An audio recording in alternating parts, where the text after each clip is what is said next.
Are you ready to begin with the interview? Yes, I'm ready. What personal experience or turning point made you realize that this career path is right for you? The turning point I might say is during our classes. During our classes, I enjoyed every aspect and every lesson. It led me to different learnings, personal growth, and realizations that this field could be fun for me. That there are many opportunities and doors that it could open up for me. Describe a real challenge you faced in school or in life that taught you something important about yourself. How did it shape the way you work or communicate with others?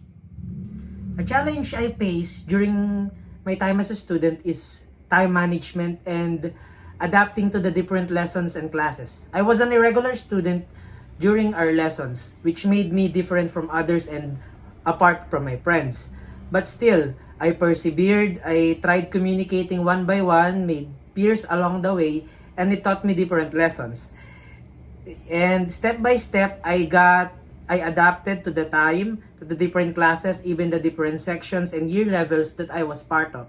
Even it was hard at first, but it made me who I am, and it taught me the different skills I have. And right now, I work well with others, and I can properly collaborate with them in terms of ideas and sharing my ideas as well.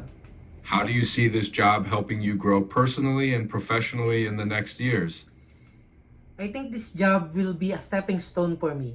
It would give me the different skills, fundamentals, and professional skills that I need, as well as the different experiences that I will need towards my future. It will help me as a professional and personally as well. I will be a part of a collaborative team that will give me different skills, tasks in which I can showcase what I am and who I am. I think this job will be a great way for my personal growth, because in a way I can help the company as well as it can help me to grow and develop and learn the different skills I need as a professional. I hope I get this job so that I can be part of this team and be able to help in terms of helping this company be at the top.